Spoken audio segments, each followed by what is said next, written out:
about this webinar, about what we'll be covering in the next 30 minutes. One, there's little about technology that we're going to talk about. Instead, we are going to cover and focus more on people-related aspects while implementing a sales enablement system. And the points that we're going to be discussing today come from our experience of having implemented sales enablement systems in the past. We've been in this line for about 7 years now, having worked with various companies, big and small, having had both successful and unsuccessful experiences. So this is a result of our combined experience on implementing sales enablement systems. A bit about myself. I'm CEO and co-founder of Node Technologies. I come with more than 15 years of experience in advertising, marketing, and technology. And I've worked with brands like JWT, IPG, Times of India, Yum Restaurants in my advertising career. I've also been writing articles for publications like The Times, Economic Times in India. About the company I represent, Node Technologies. We're in the enterprise mobility space for the last 7 years, focusing on sales enablement, and we've been fortunate to work extensively with sales teams in brands like Apple, Lenovo, IBM, Cisco, Samsung, Schneider Electric, etc. Our flagship product is called SalesGo. It's a suite of sales enablement applications designed with a salespeople first philosophy.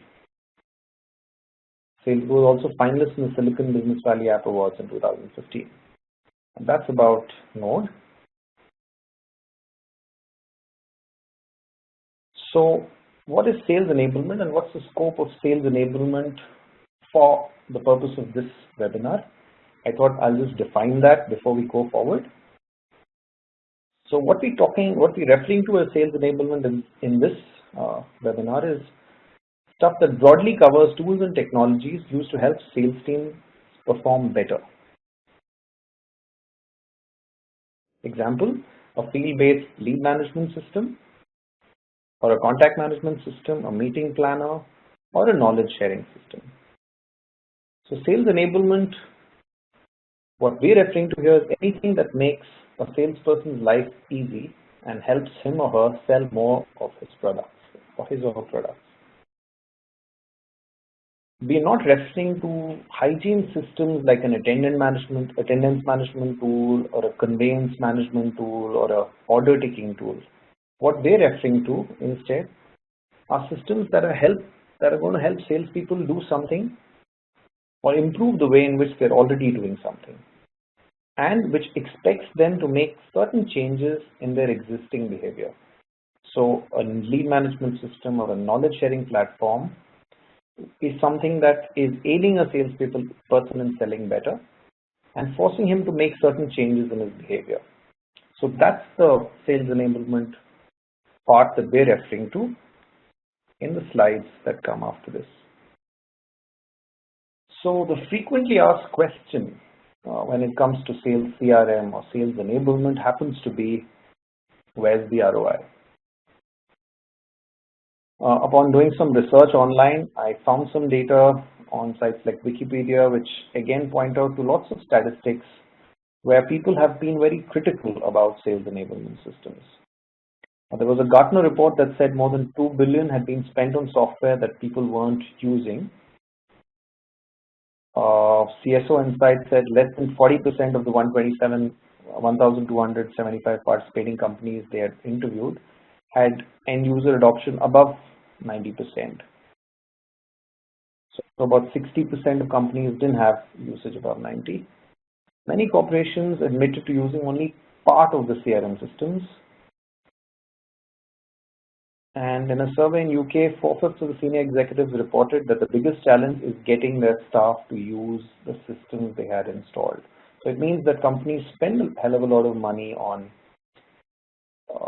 buying sales enablement software and systems, but people don't use it the way it's intended to be used. Yeah. 43% of respondents also said they use less than half the functionality.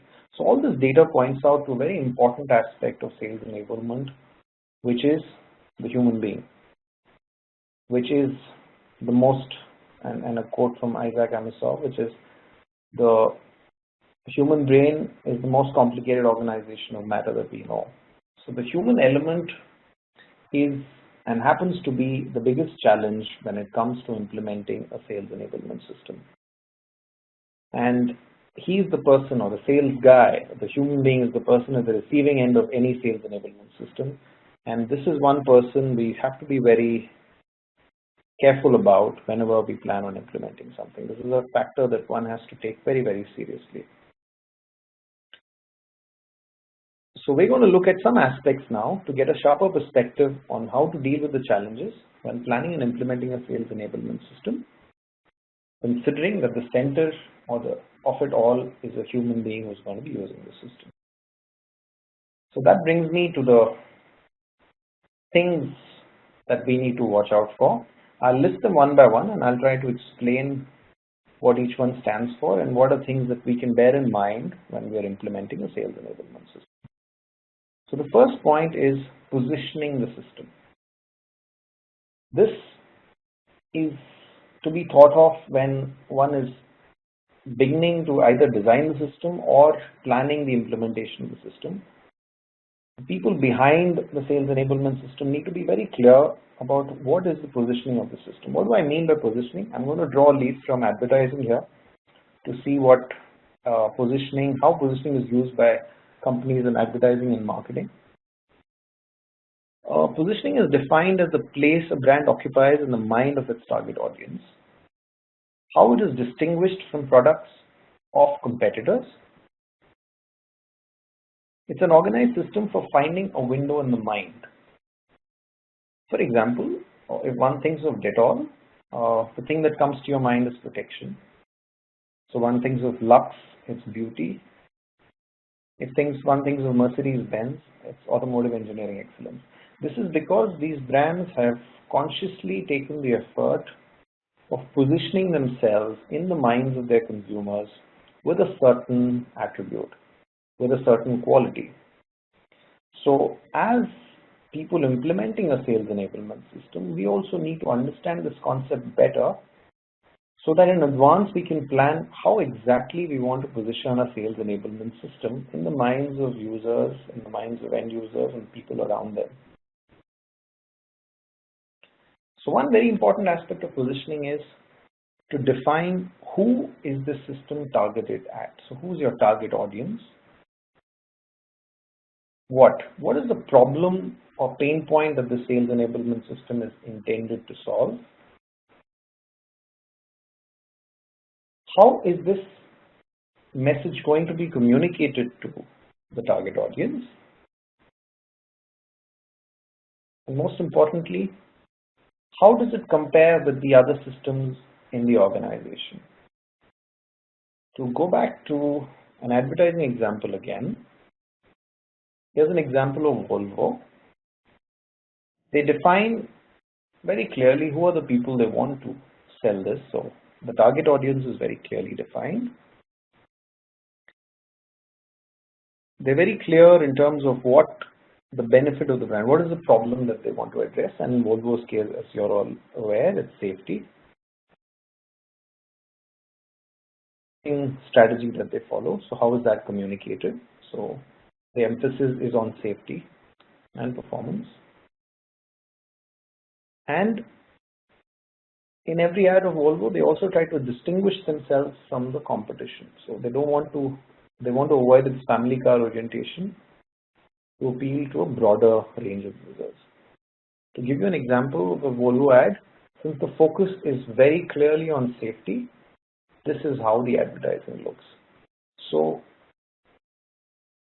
this is a messaging strategy where Volvo is targeting a certain segment of buyers by keeping in mind safety as a benefit and trying to distinguish itself from the other brands which offer various other benefits, like Mercedes-Benz would be automotive engineering, like I said, but Volvo clearly occupies the position of safety in the customer's mind.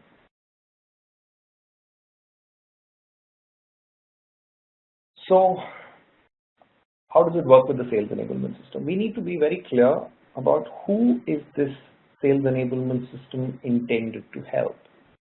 Is it the CEO, the finance guy, or the salesperson?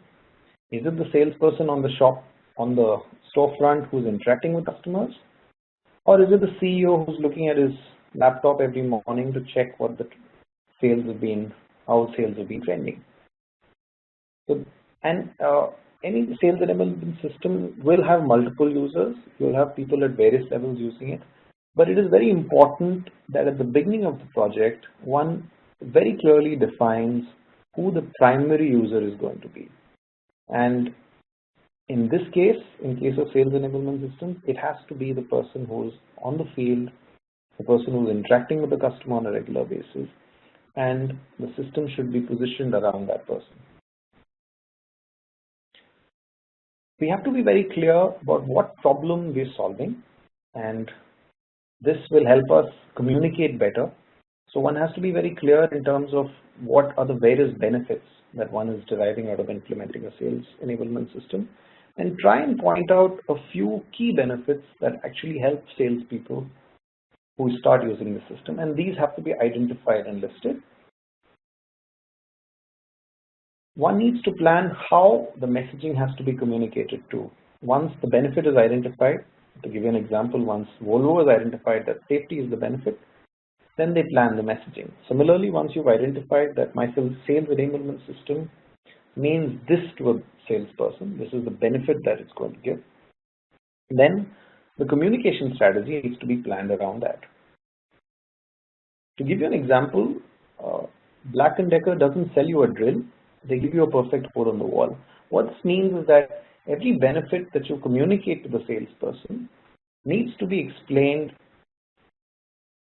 with his perspective in mind, keeping in mind about what's in it for the salesperson. So it may be instead of telling him that it will save time for you on the field, it's an easy to use tool, what you can say is that this will ultimately result in a promotion or a new car or a cabin in office or social mobility for the family. So the salesperson has to see the benefit, the end result of the sales enablement system as to how is it going to impact his life.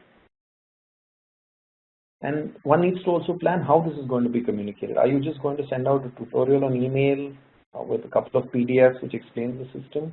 Or there's going to be a testimonial or a CEO's address? Depending on what benefit the system is using, one needs to plan what the communication strategy should be.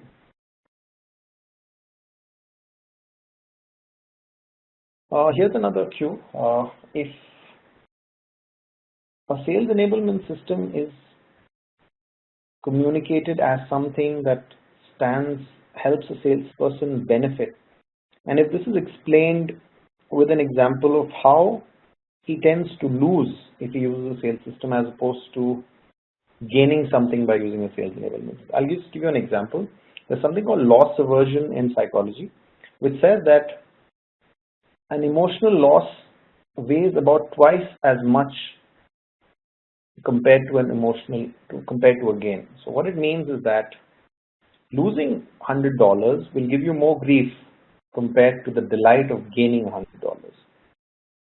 So it's a good idea to position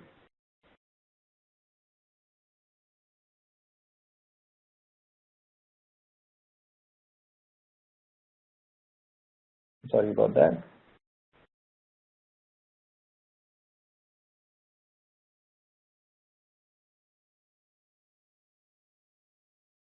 Yeah. So it's a good idea to position a sales enablement system as something which if he doesn't use, he ends up losing something. So it's easy to tell a salesperson that people who've used the system are clocking 20% more deals. And if you don't use the system, you're actually losing out on 20% extra sales for your company. That tends to have a bigger pull than telling him what he's actually going to gain. The next thing is benchmarking. It's very important to remember how is he looking at this positioning system as at this sales enablement system, because it's instinctive for all of us to always compare a system. Whenever a new thing is introduced, what are we going to compare it against is something that we instinctively do. To just give you an example, there are two circles here. There are two black circles, and it appears that the circle on the left is bigger than the circle on the right, just because they're surrounded by the smaller and bigger circles. This is just because we see them in that perspective. But the fact is that both these circles are of the same size. What it means is that we're always looking for benchmarks around a system or around anything to make a judgment about something. So in a sales enablement system, it means that we need to be aware of what is the benchmark for this sales enablement system. Are people looking at it as any other system in office, like an ERP system that they use? So are they seeing it as just another system that the company has introduced? Or are they comparing it to a social networking tool that they're using for work? So the moment it's seen as a tool that it is compared to a social networking tool, the aspects of convenience, ease of use, and all those things are built in. So when one is positioning the system, when one is communicating the system, it's very important to remember all these aspects. Coming to the next point, once you've decided on what the positioning is, this positioning needs to be backed by action. That goes without saying. So the UI, UX, and various aspects of the solution should be in line with what the positioning is. So if the positioning is a simple tool which helps you on the field, or a smart assistant that helps you get going with your sales job, then the tool, the UI, the UX has to be smart and simple.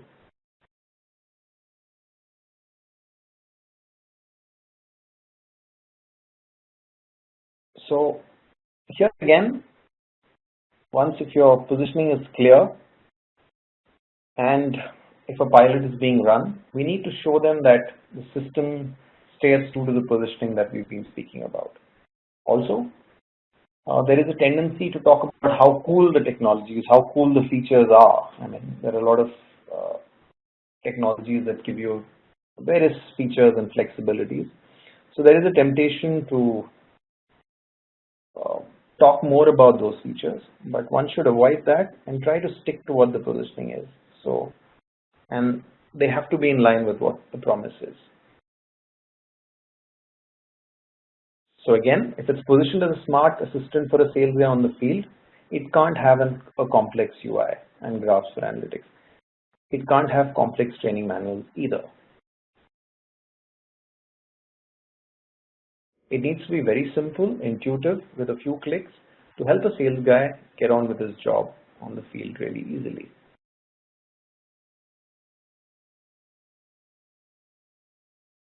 So if a system is positioned in one way and the user experience is otherwise, it can create disillusionment, and future implementations can also be affected. So positioning has to be backed by action. For example, if users figure out that the tool is actually used by the management to track, supervise them as opposed to help them generate more business, they can turn non-cooperative. So here what I'm saying is that if you communicated to the team that here's a smart tool that you guys are going to be able to use, and not using this tool would cause you to lose some sales, and when they actually start using it, they realize that there are features like geofencing, there is geotagging, geotracking. So people slowly start getting the feeling that the purpose of this tool is not actually to help me, but to supervise me, and that can have an adverse effect. So whatever it is that you've decided to focus on as a benefit for the sales users, that needs to be implemented in the sales enablement tool.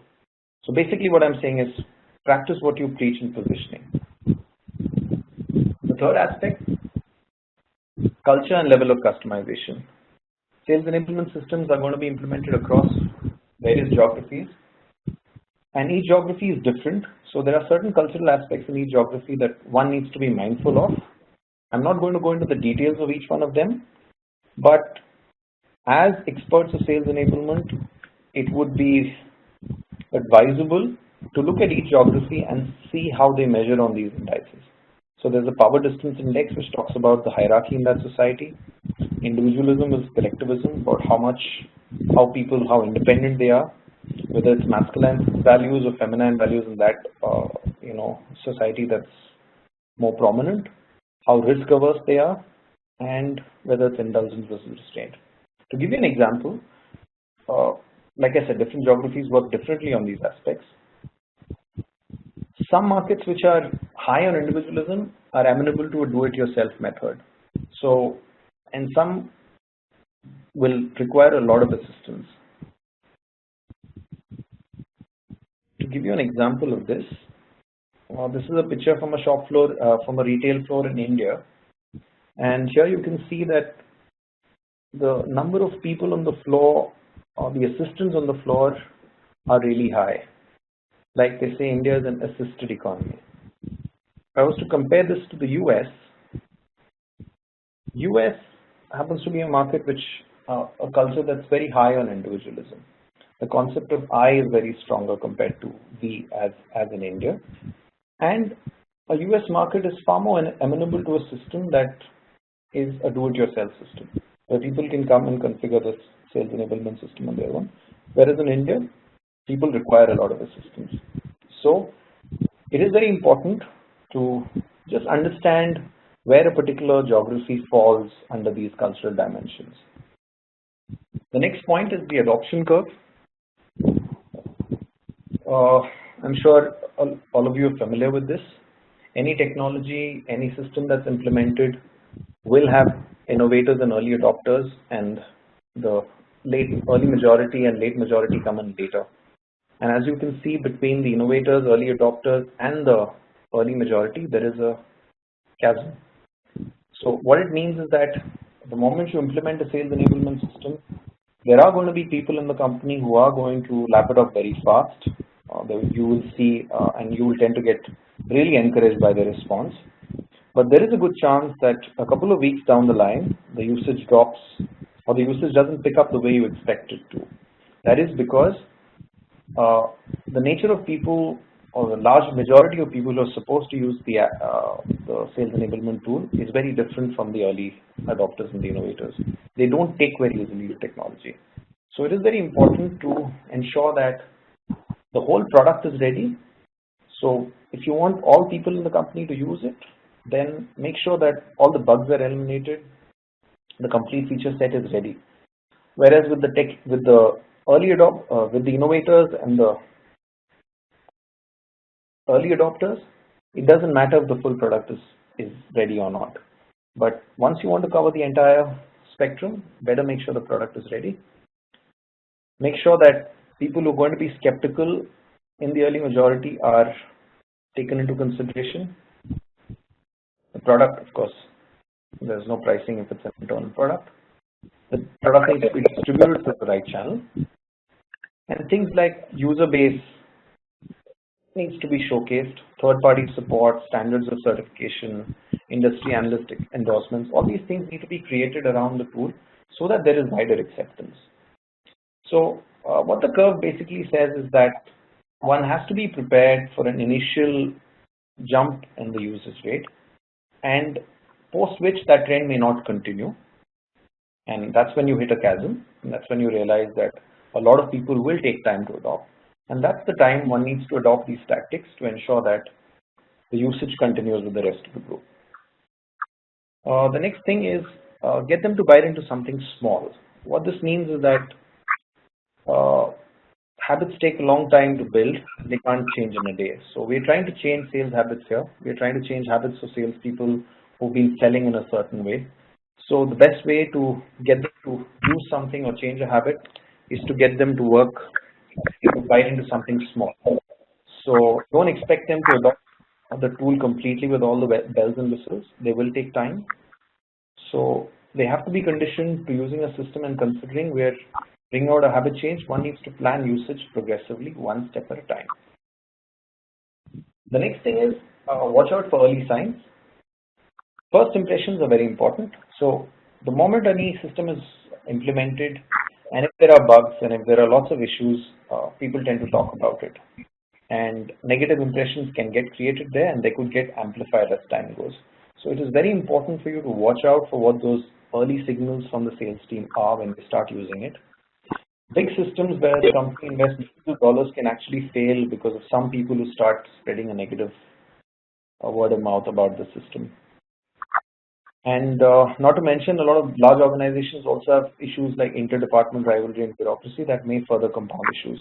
I've seen organizations where the sales team is not, tends to know what they really want, whereas the IT team thinks that they have a better solution. And they know better about sales than what the sales team does. And it often ends up in a clash, and there is no motivation really from the sales team to use such systems from the IT team. So one has to be aware of this and very watchful of the first impressions. So during this phase, it's important to recognize and appreciate good users. Consider sometimes have a buy invitation launch for the first set of users. This should be an influential group in the organization, and if they use it and they give it a thumbs up, chances are the rest of the organization will use it too. Make sure the positive word spreads around, and celebrate small wins. Whenever the first win happens on the new system, make sure people in the organization are aware of it, and some credibility starts building. Next is prepare your script for handling excuses. Like I said, we're all humans, so any habit change, there will be an excuse that comes up. So be prepared for a list of issues that salespeople may come up with in order to not use the system. This is natural, and you're going to have a flood of such excuses. So from bugs to speed of the interface to even traffic jams, there could be nagging issues post-launch. So please keep your responses ready and have a comeback line and plan for every excuse that the sales team comes with, and be watchful during this phase. And the last thing is that there is no such thing as 100 on 100, which means that not everybody in your sales team is going to be using your sales solution. So there's a good chance that people at the bottom may never use it, and some of the people at the top performing salespeople, a lot of them with a flair for selling, for whom selling comes very naturally, may actually not use the system or may not feel the need to use it because sales are happening anyway. So bulk of your users are actually going to be in the mid-level. So top performers may not be the best advocates, so don't get bogged down. They may never be the best users of the solution. They may not use it at all. You can do nothing about it. Bottom performers, not even a sales enablement solution will help. Consistent bottom performers usually have a will issue more than a skill issue, and they're usually hard to convince. So keep an eye on such users. They may blame poor performance in the tool, so monitoring here is a must. But at the same time, if you don't get too many of the bottom performers to use the tool, don't be disheartened. So be prepared that the usage will be in the range of, the user base will be in the range of 80 to 85%. You may not have 100 on 100 for any sales enablement system. So that covers all the points, and I'm just going to quickly recap what the points are. I think we're nearing the end of the webinar.